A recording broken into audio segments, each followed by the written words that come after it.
for the fans. The glory for the pinstripes. The pinstripes we wear demand a standard of excellence, and that standard is not being met. We've reached a breaking point where the discussion is no longer if, but when a major change is coming. I'm about to show you why standing still is no longer an option. For exclusive insights like this, hit that subscribe button now. Let's cut right to the chase, no beating around the bush, because the situation in the Bronx demands a serious, honest conversation.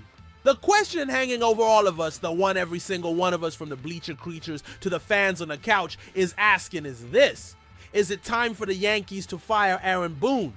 I get it, it's a heavy question. Boone isn't just a manager. He's the guy who gave us one of the most iconic moments in our recent history, that walk-off blast in the 11th inning of Game 7 of the 2003 ALCS against the Red Sox. He's one of us in a way. But baseball, especially in New York City, is a brutally results-driven business, and the recent results just aren't there. Let's break down the facts. Boone was hired after the 2017 season, taking over for Joe Girardi with the mission to get a young, talented team over the hump. At the time, the big knock on him was his complete lack of professional managing experience. It was a gamble by Brian Cashman, a bet that his ex-player mentality and his ability to connect with the clubhouse would be enough. And to be fair, the regular season numbers back up part of that bet. In 8 years, Boone has put together a stellar record of 672 wins and 489 losses. He's taken us to the playoffs 7 times. In almost any other market, that's a roaring success. But we're not any other market. We're the New York Yankees. Here, success is measured in World Series rings, and that's where Boone's narrative starts to fall apart. The truth is, under his leadership, this team has consistently underperformed in the postseason. The peak, if you can even call it that, was the World Series appearance in 2024, our first since 2009. But let's be real about what happened there. We were completely outclassed by the Los Angeles Dodgers in 5 games. It wasn't just a loss. It was an exposure of our weaknesses, a lack of fundamentals, mental mistakes in crucial spots, and an inability to execute when the pressure was highest. These weren't new problems. They were the same ghosts that have haunted us for years under Boone, just magnified on the game's biggest stage. It's a disturbing pattern, a cycle of regular season excellence followed by a postseason flameout. And that leads us directly to the downward spiral we're living through right now, in 2025. The 2025 season was supposed to be different, and for a while it looked like it would be. At the end of May, the Pinstripers had a record of 35-22, looking like one of the best teams in the league. But since then, the free fall has been steep and brutal. The team has a record of 34-38 since that point.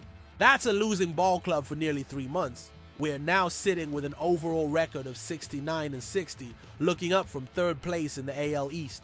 And to add insult to injury, we just got embarrassingly swept by our arch rival, the Boston Red Sox. What I'm seeing and what sources inside the organization have been whispering about is an alarming lack of urgency.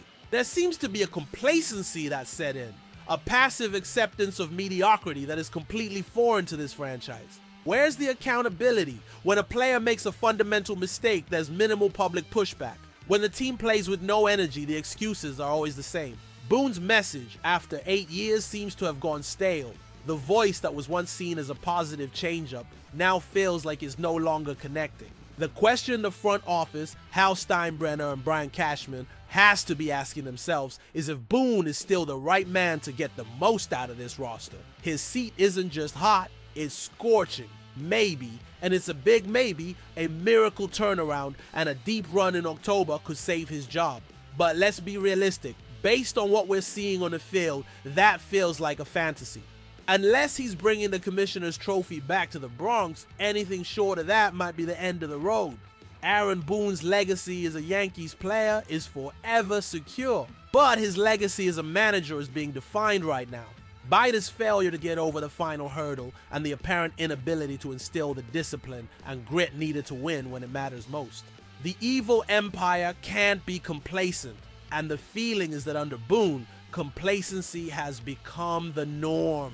The bottom line is this: Is Aaron Boone's impressive regular season record and the consistent playoff bursts enough to outweigh the lack of World Series success and the team's current collapse? The lack of fundamentals and the apparent complacency we see on the field are a direct reflection of his leadership. After 8 years, a new voice in the clubhouse might be exactly what the Bronx Bombers need to finally capture that 28th title. Now I want to hear from you, Yanks Nation. Is Boone to blame? Is it time for a change? Or do you think he deserves one more shot to right the ship? Sound off in the comments below. Don't forget to like this video, subscribe to the channel, and hit that notification bell so you never miss an update. This is where you get unfiltered analysis and Yankees news first. Stay tuned.